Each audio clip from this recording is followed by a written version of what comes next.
Bonsoir, bonsoir à vous et ma chère team, ma chère communauté. J'espère que vous allez bien aujourd'hui. Alors, premier point.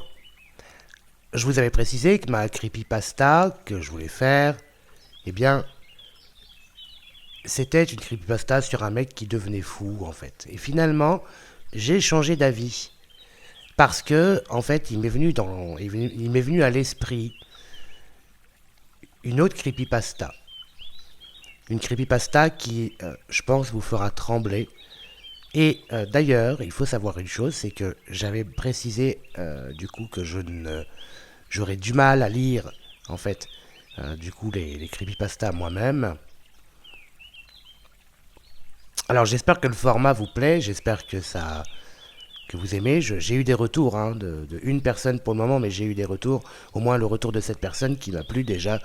Et je me dis que c'est pour elle aussi finalement que je fais ça d'abord, puisque finalement les autres abonnés ne m'ont pas fait encore de retour. Mais comment dirais-je, du coup finalement pour vous faire plaisir ainsi que pour moi-même, parce que finalement je me suis dit que ce serait quand même mieux, j'ai du coup pris le soin de lire cette creepypasta. Alors pour votre plaisir, chers abonnés, je vais donc aujourd'hui même, maintenant, vous faire partager la moitié de cette creepypasta, pour commencer. Et samedi, vous aurez le droit à l'autre moitié. Samedi à 21 h exactement. J'espère que ça vous fera plaisir. C'est une surprise pour vous. Cela n'était pas annoncé, c'était pas prévu au programme.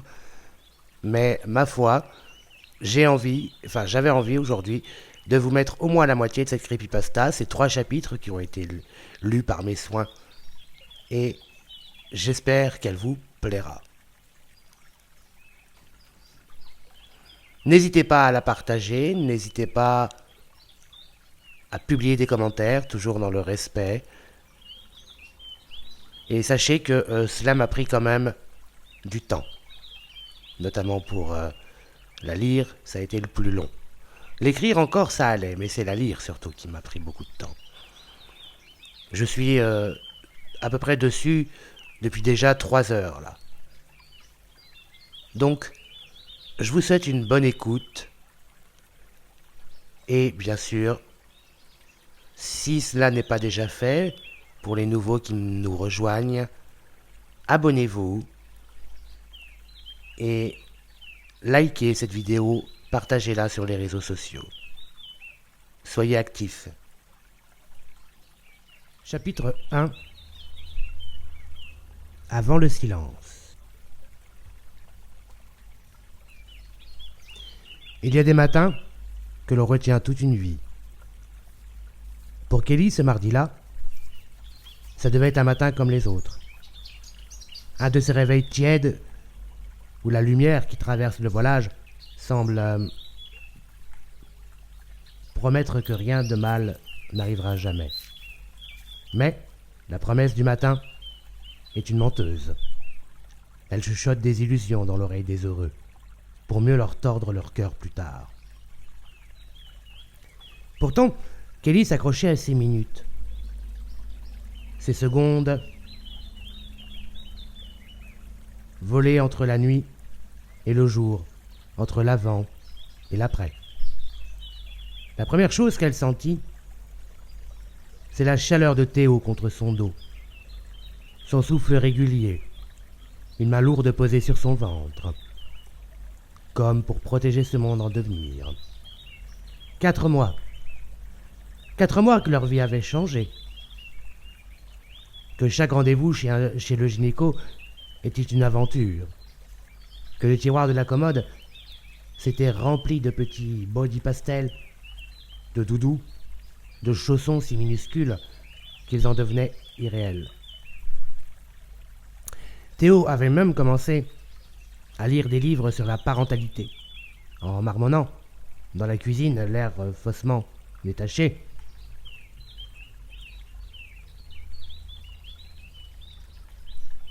Il notait des listes, poussettes, couche, berceau, prénom. Il voulait tout prévoir, tout contrôler. Alors que Kelly, elle flottait dans un nuage de fatigue et de tendresse. Persuadée que le plus important n'était pas dans les objets, mais dans les bras de Théo. Dans ses mots, dans sa façon de la regarder, comme si elle était devenue son monde entier. Ce matin-là, tout était normal. Théo s'était réveillé avant elle, s'était glissé hors du lit, en essayant de ne pas la réveiller. Mais déjà, la douche coulait dans la salle de bain. La vapeur envahissant l'appartement, odeur de savon et de café frais qui commençait à grésiller dans la cuisine. Kelly avait pris son temps, caressé son ventre arrondi, parlait à voix basse à ce bébé. « Tu dors ? T'as entendu papa ronfler cette nuit ? Il t'a fait peur le dragon ?»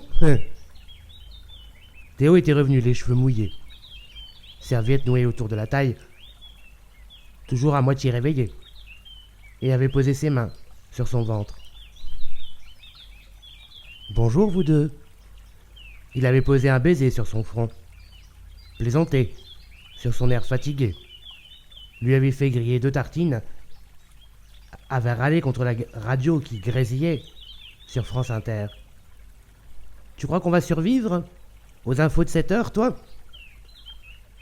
Kelly, elle, riait de son humour noir, s'accrochait à ses gestes qui rendaient la vie belle. Ils avaient parlé du prénom, encore. Théo voulait Mathis, et elle hésitait pour Nina. Ils avaient fini par se dire de toute façon que ils auraient tout le temps d'y réfléchir. « On a des mois devant nous, » avait dit Théo. Personne n'a jamais assez de mois, jamais assez de temps. Théo s'était préparé pour partir au boulot. Le même manteau, la même écharpe, qu'il nouait trop lâche, sa sacoche trop lourde, qu'il oubliait toujours dans l'entrée, ses clés retrouvées, au dernier moment dans la poche de sa veste posée. Kelly l'observait, un sourire tendre accroché au coin des lèvres. Ce sourire de celle qui regarde l'homme qu'elle aime, juste pour imprimer la scène dans sa mémoire. Avant de partir, Théo était revenu vers elle, avait posé une main sur sa nuque, caressé ses cheveux. « Tu m'appelles, hein, si t'as besoin de quoi que ce soit. D'accord ? Et tu te reposes, aussi. Promis ?» Elle avait roulé des yeux, puis sa main d'enfant. « Oui, papa. » Ils avaient ri. Il avait effleuré son ventre, murmurant quelque chose à l'enfant invisible, et avait déposé un dernier baiser sur sa bouche. « À ce soir, mon amour.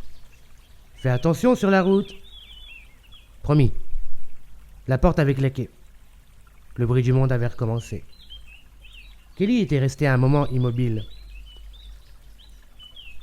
savourant la paix étrange qui suit le départ de l'autre, ce silence doux, où on se sent à la fois seul et relié, où chaque objet porte la trace de la présence de l'aimé. Elle avait rangé un peu, préparé un biberon d'essai, caressé la pluche qu'ils avaient acheté la semaine dernière, une girafe en tissu qui devait veiller sur leur bébé. Elle avait même sorti un carnet, commencé une liste de courses, mais s'était vite laissé glisser sur le canapé, les mains sur le ventre, rêvant à la vie à 3, aux balades du dimanche, aux cris de joie dans le parc, à tout ce qui semblait déjà écrit d'avance. L'après-midi, elle avait appelé sa mère, parlé des nausées, des rendez-vous à prendre, du prénom à choisir, des angoisses à calmer.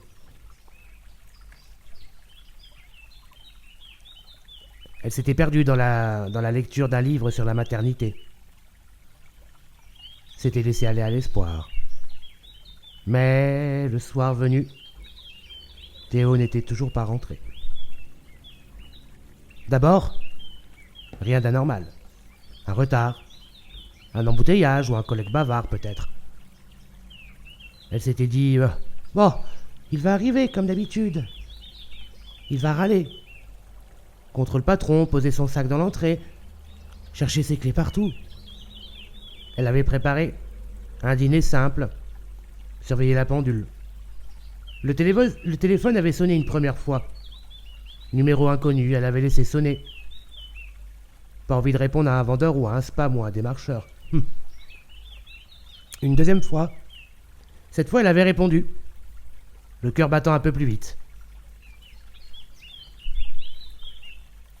Allô madame? Ici la gendarmerie de Mont-Lazac. Les mots étaient tombés comme des pierres. Accident, pont, verglas, voiture, lac, secours. Pas pu le sauver, désolé, vraiment désolé madame. La suite n'était plus qu'un tourbillon de cris, de larmes, de mains inconnues qui la soutiennent, la font asseoir, de voisins qui murmurent, de la mère de Théo en état de choc, de son propre père, qui serre les dents pour ne pas pleurer. Le lendemain, il a fallu identifier le corps. Une salle froide, une odeur de désinfectant. Un drap tiré sur un visage figé, comme endormi. Kelly avait caressé la joue glacée de Théo, murmurait « Je t'aime », sentit son ventre se contracter de douleur. Le bébé bougeait doucement, comme pour rappeler qu'il y avait encore de la vie quelque part. Puis, le temps s'était arrêté. 48 heures. 2 jours en apnée à voir défiler les visages, les messages de condoléances, les mains qui serrent la sienne, la soupe froide qu'on lui sert, les rendez-vous chez le notaire, les formalités, le vide immense de l'appartement, sans Théo. Le lit trop grand, les vêtements encore imprégnés de son odeur, la brosse à dents qu'elle n'ose pas jeter, le blouson pendu vers la porte. Les souvenirs influents, tranchants. Leur premier rendez-vous sous la pluie, les fous rires au ciné, la demande en mariage à la va-vite, les projets de vacances, les batailles d'oreiller, les matins paresseux à écouter la pluie, la première écho, les mains de Théo tremblant d'émotion, sa voix quand il avait entendu le cœur du bébé battre. Pour la première fois, 48 heures à survivre, à serrer son ventre, à pleurer sans bruit sous la couette, à relire les derniers messages de Théo, à écouter en boucle sa voix sur le répondeur, à se répéter que c'est un cauchemar, que tout va s'arranger, qu'il va revenir, qu'il ne peut pas partir comme ça. Pas maintenant. Pas alors qu'ils attendaient leur premier enfant, alors que tout devait commencer. Mais la réalité s'incruste, acide, implacable. Il ne reviendra pas. La porte ne s'ouvrira plus sur son rire. Et dans cet appartement devenu trop vaste, trop vide, Kelly sent le monde s'effriter autour d'elle. Chaque bruit de vent, suspect, chaque silence trop épais. La vie continue, paraît-il. Mais à cet instant, pour Kelly, tout s'est arrêté.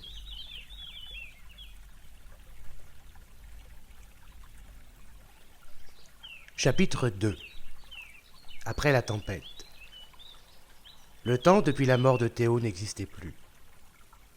Les jours, les nuits, tout se mélangeait dans les brumes de chagrin et de fatigue. Elle avait cru au début que la pire chose à vivre serait la solitude. Mais la solitude en vérité n'était rien. Comparée à cette impression d'étrangeté qui s'insinuait partout, jusque dans la moindre fibre de son existence. Il y avait l'appartement à la fois trop grand et trop étroit. chaque objet vibrant d'une mémoire vive, chaque pièce hantée par les souvenirs de Théo. Son parfum persistant sur l'oreiller. Son blouson accroché derrière la porte, sa brosse à dents, à côté de la sienne, comme si tout attendait son retour. La peine collée à sa peau, à ses gestes. Elle traînait d'une pièce à l'autre, rangeait sans cesse, ses affaires déjà rangées, la veille. Elle parlait à voix basse à son bébé, à Théo, à elle-même. Tu me manques. Tu vas revenir. Parfois elle s'adossait au mur, la tête entre les mains, et tout son être hurlait un silence, impossible à briser. Les premières heures après l'enterrement avaient été une succession d'automatismes. Accuser, réception des condoléances, encaisser les embrassades maladroites, répondre « ça va ». Mais même quand ça n'allait pas du tout. C'était après, seulement, que l'absence était devenue insoutenable. La première nuit seule, elle avait refusé de s'allonger dans leur lit, trop vaste, trop vide, trop froid. Elle s'était endormie sur le canapé, enroulée dans le plaid de Théo, la télé allumée, en fond, pour tromper les ombres. L'œil même saturé de lumière reste la nuit. Elle s'était réveillée d'un cauchemar où Théo criait, à travers un tunnel d'eau. La voix distordue par la distance, le souffle étranglé, puis rien, le vide. L'angoisse pure. Le lendemain, tout avait changé. Ce n'était pas flagrant, non. Mais il y avait une tension dans l'air, une sensation de décalage, comme si l'univers lui-même avait vrillé d'un degré. D'abord, ce fut la lumière du couloir qui se mit à clignoter. 3 flashs, bref, secs. Elle s'était figée, la main sur le ventre, le cœur battant à tout rompre. Problème d'ampoule. C'est rien, se dit-elle. Elle n'en parla à personne. Pourquoi aurait-elle inquiété qui que ce soit d'ailleurs, avec ses états d'âme, ses impressions? Les autres avaient déjà assez à gérer. Et de toute façon, elle savait qu'on mettrait tout sur le compte de la fatigue, hein. Du deuil, du stress de la grossesse. Mais il y avait plus. Ce téléphone d'abord, il y avait une première fois, il avait vibré. Alors qu'elle s'apprêtait à s'endormir, numéro basqué. Une sonnerie interminable. Comme un doigt qui tambourine à la porte de l'autre côté du monde. Elle avait hésité puis décroché haletante.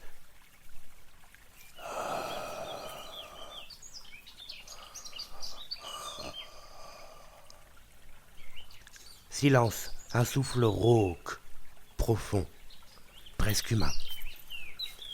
Elle avait eu la sensation d'entendre, derrière ce souffle, un murmure à peine audible. « Théo!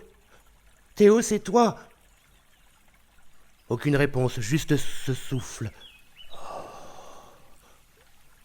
Puis un bruit d'eau, une sorte de clapotis étouffé, puis le clic sec de la ligne coupée. Elle avait posé le téléphone sur la table, les mains tremblantes, le cœur prêt à éclater. Était-ce un mauvais rêve? Un canular? Une manifestation de sa propre détresse? Elle aurait voulu y croire, mais la rationalité s'effritait, craquait aux coutures. La nuit suivante, le téléphone avait recommencé, à 3h03, précise. Même numéro masqué, même souffle.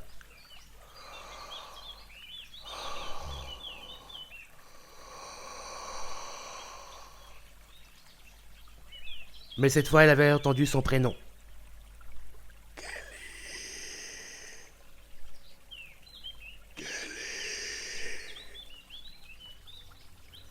Pas comme une voix, Pas comme un message, non. Un chuchotis brisé, noyé dans le grésillement. Mais c'était bien là. Kelly. Là. Elle avait senti la peur pure, primitive. La chair de poule de la gamine, qui croit encore au monstre dans le placard. Elle avait balancé le téléphone à l'autre bout du canapé. Éclaté en sanglots. La gorge serrée. L'esprit ravagé par la perte, la peur, la folie. Mais le pire était à venir. Les lendemains, des objets changèrent de place. Une tasse, rangée dans l'armoire, se retrouva dans la baignoire. Les clés, posées comme toujours dans le bol de l'entrée, elle les retrouva 1 heure plus tard, dans la poche du vieux manteau de Théo. Pourtant, rangé au fond du placard. La télé s'alluma toute seule à 3 heures du matin, sur une chaîne morte. L'écran saturé de neige. Le haut-parleur lui crachant un sifflement aigu qui lui vrilla les tympans. Elle essaya de se raisonner, de se persuader qu'elle délirait, que tout cela n'était qu'une suite de coïncidences, mais chaque événement la ramenait à la même sensation. Elle n'était plus seule. Quelque chose, ou quelqu'un, rôdait, attendait, s'accrochait à elle, à sa tristesse, à sa faiblesse. L'ascenseur, d'habitude poussif, se mit à se bloquer, sans prévenir aussi. Souvent au moment où elle rentrait des courses, la laissant prisonnière, entre 2 étages. L'éclairage bourdonnant, le métal grinçant autour d'elle. Parfois, elle sentait une brise glacée lui souffler dans son haut cou. Une odeur d'eau stagnante qui lui retournait le cœur. La nuit, il y avait aussi des bruits de pas, feutrés, furtifs. Dans la chambre de Théo, dans le couloir, sur le parquet qui grinçait. Parfois, une porte claquait, ou une poignée bougeait, comme si quelqu'un tentait d'entrer ou de sortir. Une nuit, incapable de supporter davantage ce supplice, elle s'était levée. Titubante, s'était dirigée vers la salle de bain. Dans la buée du miroir, un mot s'inscrivit, lettre après lettre, comme tracé par un doigt invisible. Viens. Elle recula, le souffle coupé, la terreur la foudroyant. Un bruit sec dans son dos. La porte de la chambre s'était refermée d'un coup, claquant, comme s'il y avait eu un courant d'air. Dans son ventre, le bébé lui donna un coup, violent, comme pour la ramener au réel, à la vie, mais rien ne la protégeait plus de l'étrangeté. Au matin exténué, elle écouta en boucle les messages du répondeur, puis un détail nouveau.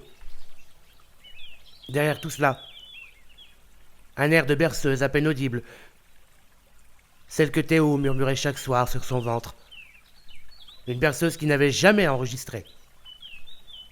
Elle resta là prostrée, les bras autour des genoux, à écouter la voix des morts, infiltrer la vie, à sentir la frontière entre le réel et l'horreur, s'effriter un peu plus à chaque souffle. Quand le téléphone vibra à nouveau, plus fort, plus longtemps, comme un battement de cœur qui refuse de s'arrêter, elle comprit. La tempête n'était pas terminée. Elle faisait que commencer. Chapitre 3. Les fissures. Le temps n'a plus de logique. Les jours et les nuits se fondent dans un brouillard oppressant, où tout semble irréel, trop dense, trop proche. Kelly ne sait plus quand elle a dormi ou mangé,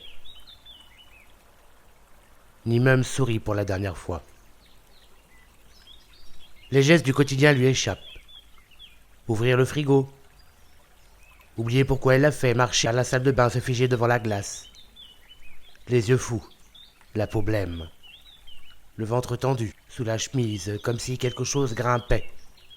la rongeait de l'intérieur. Elle se parle à voix basse, sans même s'en rendre compte. Alors, mon bébé, tu veux sortir d'ici toi aussi? Tu ressens tout ça, hein? Tu sens papa? Tu sens qu'il rôde encore dans l'appartement? Parfois, elle se surprend à poser la main sur son ventre et à chuchoter comme si elle pouvait rassurer cette petite chose qui s'agite dans l'ombre, loin des mots et des peurs d'adultes. Mais au fond, elle sait que rien ne pourra vraiment la rassurer. Ni elle, ni le bébé, ni personne. Parce que la maison est devenue vivante. Chaque porte grince avec une intention. Chaque pas sur le sol semble répondre à ses propres pas. Chaque lumière qui clignote est un message. La folie s'installe en douceur, insidieuse. Elle parle à Théo à voix haute, chaque matin, chaque soir, parfois même au milieu de la nuit, les yeux ouverts dans le noir. Tu m'entends, Théo? Tu me vois? Pourquoi tu reviens pas? Tu m'as laissé. Tu m'as promis. Tu m'as promis de toujours être là pour moi. Elle pleure, elle rit. Elle bascule d'une émotion à l'autre, comme une funambule ivre. Un matin, elle retrouve toutes les photos de leur couple renversées, face contre le meuble. Alors qu'elle les avait rangées, debout, fièrement exposées, elle s'énerve, elle hurle, puis éclate de rire, en se traitant elle-même de folle.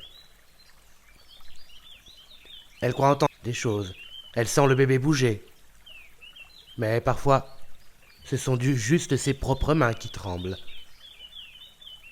Elle parle à l'enfant, longuement, pour conjurer sa peur. T'inquiète pas, mon cœur. Maman va gérer. Hein? On va survivre. Même si papa nous fait des blagues de merde. La nuit, tout empire. Le téléphone vibre toujours. À 3h03, implacable. Fidèle, comme le tic-tac d'une horloge infernale. Kelly ne répond plus. Ou alors elle décroche en criant, insultant, l'appelant, suppliant que ça s'arrête. Mais chaque fois la même chose. Un souffle, grésillement, puis son prénom murmuré.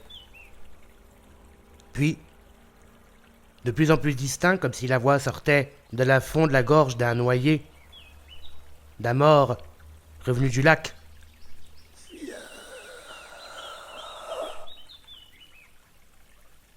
Parfois, une mélodie se perpose au souffle, la mélodie de la berceuse de Théo. Distordue, rampante, impossible à oublier. Des objets disparaissent, d'autres apparaissent, là où ils n'ont rien à faire. Le pyjama du bébé, le porte-clés de Théo, dans le frigo.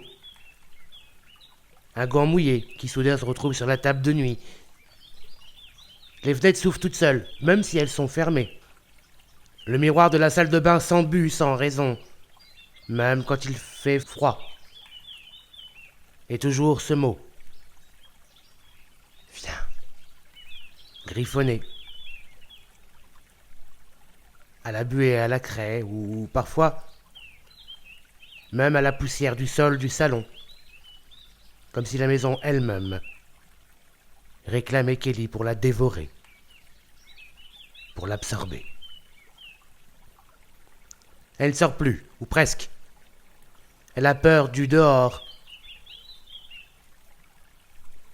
Peur de croiser des gens normaux qui ne sauraient rien comprendre. À sa douleur, à sa démence. Elle parle à haute voix, sans s'en rendre compte, comme toujours. Elle se dispute avec le fantôme de Théo. Puis, sanglote, rit. puis il supplie de lui parler vraiment, de cesser ses jeux cruels. Elle s'adresse au bébé, l'appelle par des prénoms qu'elle n'a même pas choisis et invente des histoires. Rit de ses propres bêtises, puis pleure encore plus fort.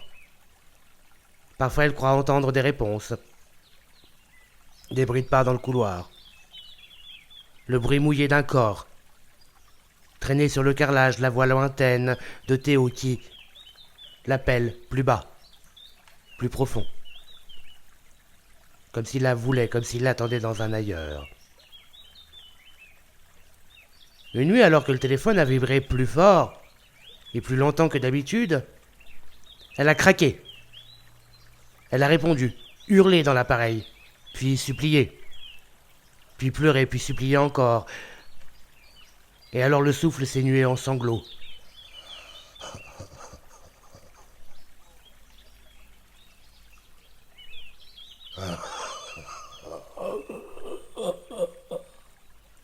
Elle entendit donc un ricanement de noyé atroce. Et la voix plus forte que jamais.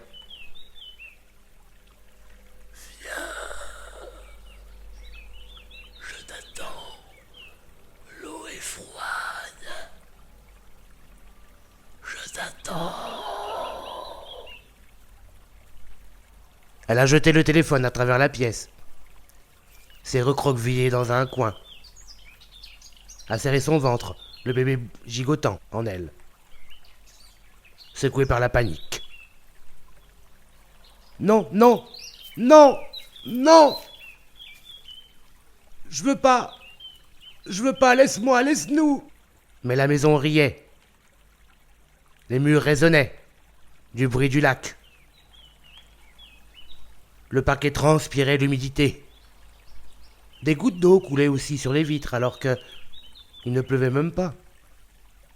Dans la cuisine, elle a cru voir l'ombre de Théo, trempée, boueuse, qui lui faisait signe. Elle a couru, s'est claqué la porte sur le pied, a hurlé de douleur, puis éclaté de rire, puis en larmes, hystérique, perdue. Elle a passé la nuit à tourner en rond, à parler au bébé, à lui raconter que tout allait bien, que bientôt tout serait fini, que papa n'était qu'un souvenir, qu'un rêve, une hallucination, mais à chaque phrase une voix répondait dans sa tête, celle de Théo plus insistante, plus violente. Je t'attends, Kelly. Tu me rejoindras. Et alors pour la première fois elle a eu peur, pour son bébé. Pas de l'au-delà, pas de la folie, pas même de la mort. Mais peur de ce qu'elle pourrait faire, peur de perdre pied, peur de sombrer sans retour. Elle a allumé toutes les lumières, s'est assise sur le sol du salon, a enlacé son ventre, a fermé les yeux, et a murmuré 1000 fois le nom de Théo, puis du bébé, puis le sien pour ne pas oublier qui elle était, pour ne pas devenir une ombre de plus dans la maison. Au petit matin, la berceuse retentissait encore dans ses oreilles, dans sa tête aussi. Le miroir était encore embué d'un mot. Un mot nouveau. Bientôt.